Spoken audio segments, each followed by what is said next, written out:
கறிவேப்பிலை வறுவல், கறிவேப்பிலை சிக்கன்.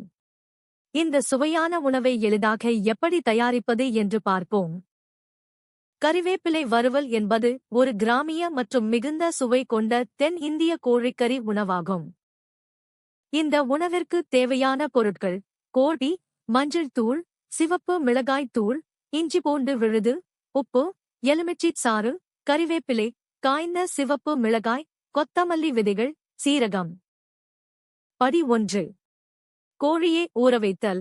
ஒரு பெரிய பாத்திரத்தில் கோழி துண்டுகளுடன் மஞ்சள் தூள், மிளகாய் தூள், இஞ்சி பூண்டு விழுது, உப்பு மற்றும் எலுமிச்சை சாறு சேர்த்து நன்கு கலக்கவும். அனைத்து துண்டுகளிலும் கலவை சீராக பரவும் வரை நன்கு கலக்கவும். மூடி வைத்து குறைந்தபட்சம் 30 நிமிடங்கள் அல்லது முடிந்தால் குளிர்சாதன பெட்டியில் 1 முதல் 2 வரை மணி நேரம் ஊறவிடவும். படி 2. கறிவேப்பிலை மசாலா தயாரிக்க.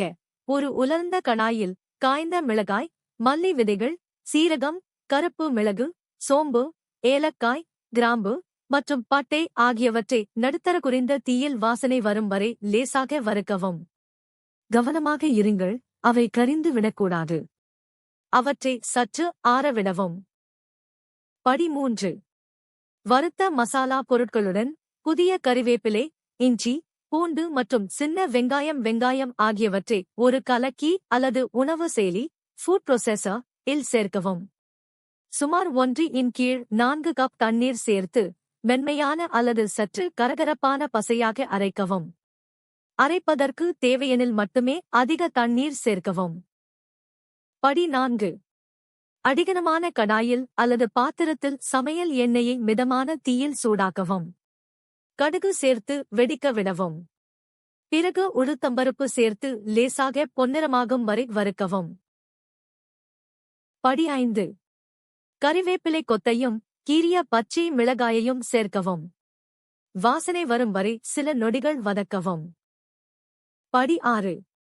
நன்கு பொடியாக நறுக்கிய வெங்காயத்தை சேர்த்து பொன்னிறமாகும் வரை வதக்கவும். படி 7. பயன்படுத்தினால் நறுக்கிய தக்காளியைச் சேர்த்து அவை மென்மையாகும் வரை மற்றும் எண்ணெய் பிரியும் வரை சமைக்கவும். படி 8.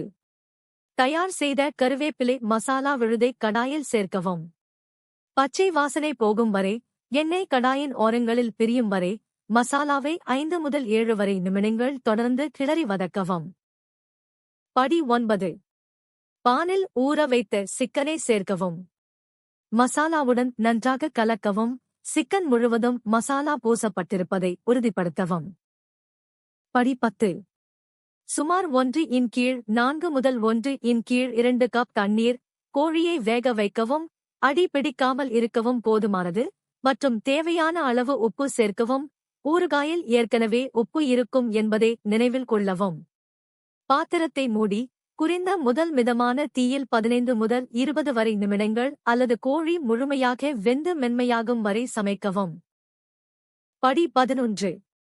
கோழி வெந்ததும் மூடியை அகற்றி தீயை மிதமான அதிக வெப்பநிலைக்கு அதிகரியுங்கள். இடையிடையே கிளறி மூடியை திறந்த நிலையில் கிரேவி கெட்டியாகி வறுவல் பதத்திற்கு வரும் வரை சமைக்கவும். இது உங்களுக்கு எவ்வளவு வறண்டு இருக்க வேண்டும் என்பதைப் பொறுத்து மேலும் 10 முதல் 15 வரை நிமிடங்கள் ஆகலாம். எண்ணெய் கோழியிலிருந்து பிரியத் தொடங்கும். படி 12. சுவை பார்த்து தேவைப்பட்டால் உப்பு சேர்க்கவும். விரும்பிய பதத்தை பெறும் வரை இன்னும் 1 அல்லது 2 நிமிடங்கள் சமைக்கவும். படி 13. சூடான சாதம், பரோட்டா அல்லது தோசையுடன் பரிமாறவும். அவ்வளவுதான். முழு செய்முறையையும் சரியான அளவுகளையும் விளக்கத்தில் உள்ள இணைப்பில் பெறலாம். வீடியோ பிடித்திருந்தால் லைக் செய்து சேனலை சப்ஸ்கிரைப் செய்யுங்கள்.